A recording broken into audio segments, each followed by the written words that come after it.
Welcome back in our program जी। Doctor साहब साढ़े कोल अगला फेसबुक मैसेज आया है मस्कट ओमान तो वीर रशपाल सिंह विरक जी का। ये लिखते हैं डॉक्टर अमरजीत सिंह जी, नीलम कौर जी ਅਤੇ ਟੀਵੀ 84 ਦੀ ਸਤਿਕਾਰਯੋਗ ਟੀਮ ਨੂੰ ਵਾਹਿਗੁਰੂ ਜੀ ਕਾ ਖਾਲਸਾ ਵਾਹਿਗੁਰੂ ਜੀ ਕੀ ਫਤਿਹ। ਮੇਰੇ ਕੋਲ ਸ਼ਬਦ ਨਹੀਂ ਹਨ ਜੀ ਤੁਹਾਡਾ ਧੰਨਵਾਦ ਕਰਨ ਲਈ ਜੋ ਤੁਸੀਂ ਕੌਮ ਦੀ ਅਕਲ ਤੇ ਪਿਆ ਪਰਦਾ ਹਟਾਉਣ ਲਈ ਇੰਨੇ ਯਤਨ ਕਰ ਰਹੇ ਹੋ। ਮੇਰੀ ਇਹ ਪਹਿਲੀ ਲਿਖਤ ਹੈ। ਮੈਂ ਤੁਹਾਡੀ ਵੀਡੀਓ ਦੇਖ ਕੇ ਬਹੁਤ ਕੁਝ ਸਿੱਖਿਆ ਹੈ। ਡਾਕਟਰ ਸਾਹਿਬ ਹੁਣ ਉਹ ਸਮਾਂ ਨਹੀਂ ਰਿਹਾ ਕਿ ਅਕਾਲੀ ਦਲ ਪੰਜਾਬ 'ਚ ਕੁਝ ਵੀ ਕਰ ਸਕਦਾ ਸੀ ਤੇ ਲੋਕਾਂ ਨੂੰ ਕੁਝ ਪਤਾ ਹੀ ਨਹੀਂ ਲੱਗਦਾ ਸੀ। ਹੁਣ ਬੱਚਾ ਜਾਗਰੂਕ ਹੋ ਰਿਹਾ ਹੈ। ਜ਼ਰੂਰਤ ਹੈ ਤੁਹਾਡੇ ਵਰਗੇ ਜਥੇਦਾਰ ਦੀ। ਸਾਡਾ ਆਪਣਾ ਸਿੱਖ ਰਾਜ ਹੁਣ ਜ਼ਿਆਦਾ ਦੂਰ ਨਹੀਂ। ਜ਼ਰੂਰਤ ਹੈ ਬਸ ਜਾਗਰੂਕ ਹੋਣ ਦੀ। ਬੱਚਾ ਜਾਗਰੂਕ ਹੋ ਰਿਹਾ ਤੇ ਉਹ ਦਿਨ ਦੂਰ ਨਹੀਂ ਜਦ ਖਾਲਿਸਤਾਨ ਹਕੀਕਤ 'ਚ ਹੋਵੇਗਾ, ਕਿਉਂਕਿ ਅਕਾਲੀ ਦਲ ਬਾਦਲ ਕੌਮ ਲਈ ਮੱਸਾ ਰੰਗੜ ਤੋਂ ਘੱਟ ਨਹੀਂ। ਉਸ ਦਾ ਕਾਲਾ ਚਿਹਰਾ ਪੂਰੀ ਦੁਨੀਆ ਅੱਗੇ ਬੇਨਕਾਬ ਹੋ ਚੁੱਕਾ ਹੈ। ਮੇਰੀ ਬੇਨਤੀ ਹੈ ਕਿ ਜ਼ਿਆਦਾ ਤੋਂ ਜ਼ਿਆਦਾ ਵੀਰਾਂ ਨੂੰ ਜਾਗਰੂਕ ਕਰੋ ਤਾਂ ਜੋ ਅਸੀਂ ਆਪਣੀ ਆਜ਼ਾਦੀ ਵੱਲ ਤੇਜ਼ੀ ਨਾਲ ਅੱਗੇ ਵਧ ਸਕੀਏ। ਖਾਲਿਸਤਾਨ ਜ਼ਿੰਦਾਬਾਦ ਜੀ। ਡਾਕਟਰ ਸਾਹਿਬ ਜ਼ਿੰਦਾਬਾਦ। ਵੀਰ ਰਸ਼ਪਾਲ ਸਿੰਘ ਵਿਰਕ ਜੀ ਦਾ ਸ਼ੁਕਰੀਆ। ਉਹਨਾਂ ਨੇ ਸਾਨੂੰ ਮਸਕਟ ਓਮਾਨ ਤੋਂ ਲਿਖਿਆ ਜੀ। ਉਹਨਾਂ ਨੇ ਕਿਹਾ ਵੀ ਅਸੀਂ ਅਕਲ ਦਾ ਜਿਹੜਾ ਸਾਫ਼ ਕਰ ਰਹੇ ਹਾਂ, ਪਰਦਾ ਹਟਾ ਤਾਂ ਨਹੀਂ ਰਹੇ। ਜਿਹੜਾ ਜਾਲਾ ਲੱਗਾ ਹੁੰਦਾ, ਅਕਲ ਤਾਂ ਸਭ ਨੂੰ ਰੱਬ ਨੇ ਦਿੱਤੀ ਹੁੰਦੀ ਹੈ। ਜਿਹੜਾ ਵੀ ਪੈਦਾ ਹੁੰਦਾ ਹੈ ਉਸ 'ਚ ਸੋਝੀ ਹੁੰਦੀ ਹੈ, ਪਰ ਬਹੁਤ ਵਾਰ ਜਿਸ ਕਿਸਮ ਦੇ ਹਾਲਾਤ ਦੇ ਵਿੱਚ ਕਿਸੇ ਦੀ ਪਰਵਰਿਸ਼ ਹੁੰਦੀ ਹੈ ਔਰ ਅੱਜ ਦੇ ਜ਼ਮਾਨੇ 'ਚ ਜਿਸ ਕਿਸਮ ਦਾ ਪ੍ਰਚਾਰ ਮੀਡੀਆ ਦਾ ਖਾਸ ਤੌਰ ਤੇ ਅਸਰ ਲੋਕ ਕਬੂਲਦੇ ਨੇ ਜੀ। ਔਰ ਚੰਗੀ ਗੱਲ ਹੈ ਕਿ ਸੋਸ਼ਲ ਮੀਡੀਆ ਨੇ ਕਾਫੀ ਹੱਦ ਤੱਕ ਇਸ ਜਾੜੇ ਨੂੰ ਹਟਾਉਣ 'ਚ ਜਿਹੜਾ ਅਕਲ ਤੇ ਪਿਆ ਪਰਦਾ ਹੈ ਉਸ ਨੂੰ ਹਟਾਉਣ 'ਚ ਰੋਲ ਅਦਾ ਕੀਤਾ ਹੈ।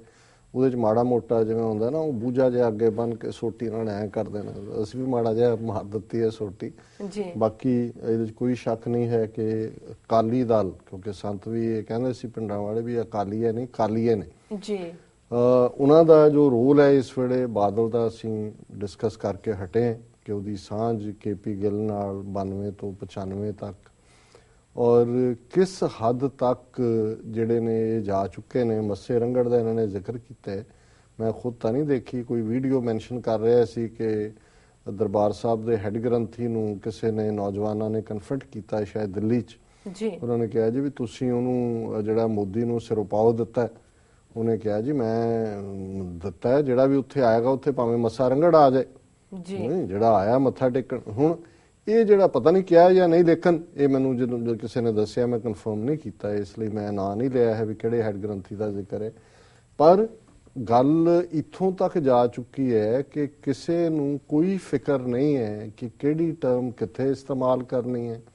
ਅੱਜ ਮੱਸਾ ਰੰਗੜ, ਇਹ ਵਾਕਈ ਜੇ ਬਾਦਲ ਦਾ ਰੋਲ, ਮੱਸਾ ਰੰਗੜ ਦਾ ਵੀ ਐਵੇਂ 6 ਮਹੀਨੇ ਸਾਲ ਦਾ ਹੀ ਰੋਲ ਰਿਹਾ ਹੋਣਾ ਉੱਥੇ, ਉਹਦਾ ਵੀ ਅਲਟੀਮੇਟਲੀ ਉਹਨੂੰ ਆਪਣਾ ਸਿਰ ਜਿਹੜਾ ਉਹ ਰਾਜਸਥਾਨ 'ਚ ਕੁੱਤਿਆਂ ਨੇ ਕੀਤਾ ਤੇ ਉਹਦਾ ਧੜ ਲੈ ਕੇ ਘਰ ਵਾਲੀ ਲਾਹੌਰ ਘੁੰਮਦੀ ਰਹੀ ਜੀ। ਲੇਕਿਨ ਜਿੰਨਾ ਨੁਕਸਾਨ ਇਸ ਬੰਦੇ ਨੇ ਕੀਤਾ, ਮੈਂ ਸਮਝਦਾ ਵੀ ਜਿੰਨੇ ਹੋਰ ਨੁਕਸਾਨ ਕਰਨ ਵਾਲੇ ਨੇ, ਕੋਈ ਜੰਡਿਆਲੀਆ, ਕੋਈ ਚੰਦੂ, ਕੋਈ ਗੰਗੂ, ਕੋਈ ਲੱਖੂ, ਕੋਈ ਦੂਜੇ ਜ਼ਕਰੀਆ ਖਾਨ, ਦੂਜੇ, ਉਹਨਾਂ ਸਾਰਿਆਂ ਨੂੰ ਇਕੱਠਾ ਪਾ ਲਓ ਇੱਕ ਪਤੀਲੇ 'ਚ ਜੀ ਤੇ ਉਹਨਾਂ ਸਾਰਿਆਂ ਦਾ ਮਿਲਾ ਕੇ ਕੀਤਾ ਨੁਕਸਾਨ ਇੰਨਾ ਜ਼ਿਆਦਾ ਨਹੀਂ ਜਿੰਨਾ ਇਸ ਬੰਦੇ ਨੇ ਕੀਤਾ। ਕੋਈ ਦੋ ਰਾਵਾਂ ਨਹੀਂ ਨੇ ਔਰ ਇਤਿਹਾਸ ਤਾਂ ਇਸ ਦਾ ਨਿਰਣਾ ਕਰੇਗਾ ਹੀ ਕਰੇਗਾ। ਇਹ ਕੋੜਮਾ ਸਾਰਾ ਜਿਹੜਾ ਇਸ ਦੇ ਲਈ ਇਹ ਜਵਾਬਦੇਹ ਹੋਣਗੇ। ਔਰ ਉਹਨਾਂ ਨੇ ਸਾਨੂੰ ਕਿਹਾ ਕਿ ਵੀ ਸਾਡੇ ਵਰਗਾ ਜਥੇਦਾਰ ਜੇ ਮਿਲ ਜਾਏ ਜਾਂ ਮਿਲ ਗਿਆ, ਇਹ ਜਥੇਦਾਰ ਸ਼ਬਦ ਤੋਂ ਮੈਨੂੰ ਡਰ ਲੱਗਣ ਲੱਗ ਗਿਆ, ਕਿਉਂਕਿ ਦੇਖੋ ਅਸੀਂ ਗਰੋ ਹੋਏ ਆ ਉਸ ਕਲਚਰ। ਜਥੇਦਾਰ ਬਹੁਤ ਸਤਿਕਾਰਤ ਸ਼ਬਦ ਸੀ। ਮਤਲਬ ਜਦੋਂ ਤੁਸੀਂ ਕਿਸੇ ਨੂੰ ਜਥੇਦਾਰ ਸਾਹਿਬ, ਜਥੇਦਾਰ ਜੀ, ਉਦੋਂ ਪ੍ਰਧਾਨ ਨੂੰ ਵੀ ਅਕਾਲੀ ਦਲ ਦਾ ਹੋਏ ਜਾਂ ਉਹਨਾਂ ਨੂੰ ਪ੍ਰਧਾਨ ਜੀ ਨਹੀਂ ਸੀ ਕਹਿੰਦੇ, ਵੀ ਡਿਫਰੈਂਟ ਕਲਚਰ ਆਇਆ, ਜਥੇਦਾਰ ਕਹਿੰਦੇ ਸੀ।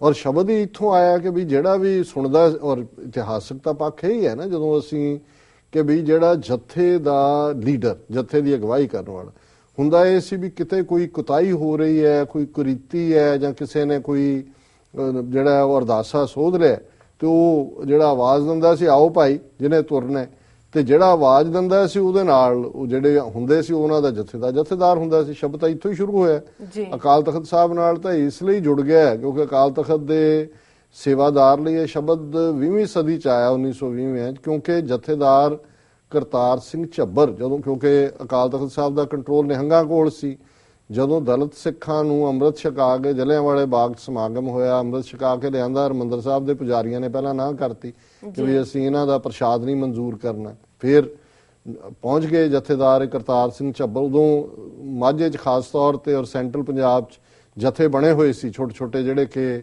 ਮੰਤਾਂ ਨੂੰ ਵੀ ਜਿਹੜਾ ਉਹਨਾਂ ਦੀ ਟੇਕ ਕੇਅਰ ਕਰਦੇ ਸੀ, ਪਲੱਸ ਗੁਰਮਤ ਲਾਗੂ ਕਰਵਾਉਣਾ ਚਾਹੁੰਦੇ ਸੀ। ਔਰ ਉੱਥੋਂ ਕਰਕੇ ਫਿਰ ਪੁਜਾਰੀਆਂ ਨੇ ਹੁਕਮਨਾਮਾ ਲਿਆ, ਮੰਨ ਗਏ। ਜਦੋਂ ਅਕਾਲ ਬੁੰਗੇ ਆਏ, ਉੱਥੇ ਨਿਹੰਗਾ ਕੋਲ ਸੀ, ਉਹਨਾਂ ਨੇ ਦਰਵਾਜ਼ਾ, ਉਹਨਾਂ ਨੇ ਕਿਹਾ ਜੀ ਅਸੀਂ ਜਰਾ ਵਿਚਾਰ ਕਰਦੇ ਹਾਂ। ਕਾਫੀ ਦੇਰ ਡਿੱਗਦੇ ਰਹੀ ਬਾਹਰ ਸੰਗਤ ਵੀ, ਉਹ ਵੀ ਵਿਚਾਰੇ ਜਿਹੜੇ ਨੇ ਅੰਮ੍ਰਿਤਧਾਰੀ ਸਿੰਘ ਬਣੇ ਦਲਿਤ, ਉਹਨਾਂ ਨੇ ਕੁਝ ਦੇਰ ਬਾਅਦ ਦੇਖਿਆ ਵੀ ਉਹਦਾ ਪਿਛਲਾ ਦਰਵਾਜ਼ਾ ਖੋਲ ਕੇ ਭੱਜ ਗਏ ਨਿਹੰਗਾ ਆ ਕੇ, ਬੁਰਜ ਅਕਾਲੀ ਫੂਲਾ ਸਿੰਘ ਬਹਿ ਗਏ। ਉਦੋਂ ਉਹਨਾਂ ਨੇ ਜਥੇਦਾਰ ਕਰਤਾਰ ਸਿੰਘ ਝੱਬਰ ਨੇ ਜਿਹੜਾ ਹੈ ਉਹ ਜਥੇਦਾਰ ਤੇਜਾ ਸਿੰਘ ਪੁੱਛਰ, ਇਹ ਦੋ ਤਿੰਨ ਇੱਕੋ ਵੇਲੇ ਦੇ, ਜਥੇਦਾਰ ਤੇਜਾ ਸਿੰਘ ਪੁੱਛਰ, ਜਥੇਦਾਰ ਕਰਤਾਰ ਸਿੰਘ ਝੱਬਰ, ਔਰ ਨਨਕਾਣਾ ਸਾਹਿਬ ਦੇ ਸਾਕੇ ਨਾਲ ਜਥੇਦਾਰ ਕਰਤਾਰ ਸਿੰਘ ਝੱਬਰ ਦਾ ਨਾਂ ਜੁੜਦੇ, ਕਿ ਕਿਵੇਂ ਉਹਨਾਂ ਨੇ ਚੈਲੰਜ ਕਰਕੇ ਚਾਬੀਆਂ ਲਈਆਂ ਉਹਦੇ ਕੋਲੋਂ, ਜਿਹੜਾ ਕਮਿਸ਼ਨਰ ਸੀ ਦਿੱਲੀ ਦਾ, ਲਾਹੌਰ ਦਾ ਕਿੰਗ ਜੀ।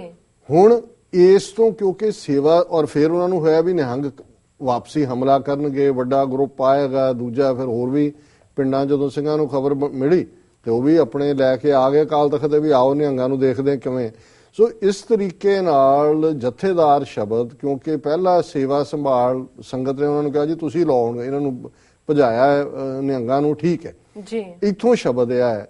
ਸੋ ਹੌਲੀ ਹੌਲੀ ਅਕਾਲੀ ਦਲ ਦੇ ਮੁਖੀ ਦੇ ਲਈ ਵੀ ਜਥੇਦਾਰ ਸ਼ਬਦ ਇਸਤੇਮਾਲ ਹੁੰਦਾ ਸੀ, ਜ਼ਿਲ੍ਹਾ ਵਾਈਜ਼ ਵੀ, ਪਰ ਬਦਕਿਸਮਤੀ ਨਾਲ ਫਿਰ ਜਿਹੜੇ ਧਾਰਮਿਕ ਤਖਤਾਂ ਦੇ ਜਥੇਦਾਰ ਬਣ ਗਏ, ਦੂਜੇ ਜਥੇਦਾਰ ਹੌਲੀ ਪਾਸੇ ਹੁੰਦੇ। ਹੁਣ ਤਾਂ ਕੋਈ ਜਥੇਦਾਰ ਸੁਖਬੀਰ ਸਿੰਘ ਬਾਦਲ ਤੇ ਨਹੀਂ ਕਹਿੰਦਾ, ਐ ਦਾੜੀ ਵੀ ਪੂਰੀ ਚੇਪੀ ਹੁੰਦੀ ਹੈ, ਔਰ ਜਿਸ ਕਿਸਮ ਦਾ ਉਹਦਾ ਵਰਤਾਰਾ, ਰਹਿਣ ਸਹਿਣ, ਉਹਦਾ ਅੰਮ੍ਰਿਤਸਰ ਉਹੀ, ਕਦੇ ਉਹ ਇੱਕ ਡੇਰਾ ਇਹਨਾਂ ਦਾ ਬਾਬਾ ਹੈਗਾ ਕੋਈ ਉੱਥੇ ਤਰਨਤਾਰਨ ਦੇ ਨੇੜੇ, ਉੱਥੇ ਮੱਥਾ ਟੇਕਣ ਜਾਣਾ ਹੁੰਦਾ ਤੇ ਫਿਰ ਨਾਲ ਜਾ ਆਉਂਦੇ ਨੇ, ਮੱਥਾ ਦਰਬਾਰ ਸਾਹਿਬ ਵੀ ਟੇਕ ਆਉਂਦੇ। ਅਦਰਵਾਈਜ਼ ਤਾਂ ਉਹਨਾਂ ਦਾ ਤਾਂ ਅੰਮ੍ਰਿਤਸਰ ਨਾਲ ਕੋਈ ਲਗਾਵ ਹੀ ਨਹੀਂ, ਜਥੇਦਾਰੀ ਦਾ ਦੂਰ ਦਾ ਕਲਚਰ ਹੈ ਜੀ। ਬਾਕੀ ਉਹਨਾਂ ਨੇ ਇਹ ਕਿਹਾ ਵੀ ਪੰਥ ਜਾਗਰੂਕ ਹੋਏ, ਔਰ ਇਹਦੇ 'ਚ ਕੋਈ ਸ਼ੱਕ ਨਹੀਂ ਹੈ ਕਿ ਇਹ ਜਿਹੜੀ ਜਾਗਰੂਕਤਾ ਦੀ ਗੱਲ ਹੈ, ਕੋਈ ਸ਼ਾਇਦ ਇਸ ਫਿਲਮ ਜਿੰਦਾ ਸੁੱਖਾ ਦੇ ਹਵਾਲੇ ਨਾਲ ਹੀ ਡਾਇਲੌਗ ਦੱਸ ਰਿਹਾ ਸੀ ਕਿ ਉਹਦੇ 'ਚ ਉਹਨਾਂ ਨੇ ਕਿਤੇ ਕਿਹਾ ਕਿ ਜੀ ਜੇ ਕਿਤੇ ਕੌਮ ਖਲੋ ਜਾਏ ਜਾਗਰੂਕ ਹੋ ਕੇ ਤੇ 24 ਘੰਟਿਆਂ ਦੇ ਵਿੱਚ ਅਸੀਂ ਆਪਣਾ ਰਾਜ ਲੈ ਸਕਦੇ। ਸੋ ਇਹਦੇ 'ਚ ਕੋਈ ਸ਼ੱਕ ਨਹੀਂ ਹੈ ਕਿ ਕੌਮ ਦੇ ਵਿੱਚ ਸਤਿਗੁਰੂ ਦੀ ਬੇਪਨਾਹ ਸ਼ਕਤੀ ਗੁਰੂ ਨੇ ਰੱਖੀ ਹੋਈ ਹੈ। ਜੇ ਕੌਮ ਦੇ ਵਿੱਚ ਜਾਗਰੂਕਤਾ ਆਏ ਔਰ ਇਮਾਨਦਾਰੀ ਦੇ ਨਾਲ ਕੌਮ ਜਿਹੜੀ ਹੈ ਇਸ ਰਸਤੇ ਵੱਲ ਤੁਰ ਪਏ, ਤੇ ਇਹ ਕਿਹਦੇ ਪਾਣੀ ਹਾਰ ਨੇ ਜਿਨ੍ਹਾਂ ਨੇ ਮੁਗਲਾਂ ਨੂੰ, ਅਫਗਾਨਾਂ ਨੂੰ, ਅੰਗਰੇਜ਼ਾਂ ਨੂੰ ਉਹਨਾਂ ਦੇ ਬਿਸਤਰੇ ਜਿਹੜੇ ਨੇ ਉਹ ਗੋਲ ਕੀਤੇ ਜੀ, ਤੇ ਇਹ ਕੁਝ ਵੀ ਨਹੀਂ ਨੇ। ਔਰ ਇਹਨਾਂ ਦਾ ਬਹੁਤ ਸ਼ੁਕਰੀਆ ਵੀਰ ਰਛਪਾਲ ਸਿੰਘ ਵਿਰਕ ਜੀ ਦਾ, ਉਹਨਾਂ ਨੇ ਸਾਨੂੰ ਮਸਕਟ ਓਮਾਨ ਤੋਂ ਲਿਖਿਆ ਜੀ। ਰੋਸਾ ਇੱਥੇ ਲੈਣਾ ਬ੍ਰੇਕ। ਵਿਊਅਰਸ ਤੁਸੀਂ ਨਾਲ ਇਸ ਤਰ੍ਹਾਂ ਬਣੇ ਰਹੋ, ਮਿਲਦੇ ਹਾਂ ਛੋਟੇ ਬ੍ਰੇਕ ਤੋਂ ਬਾਅਦ।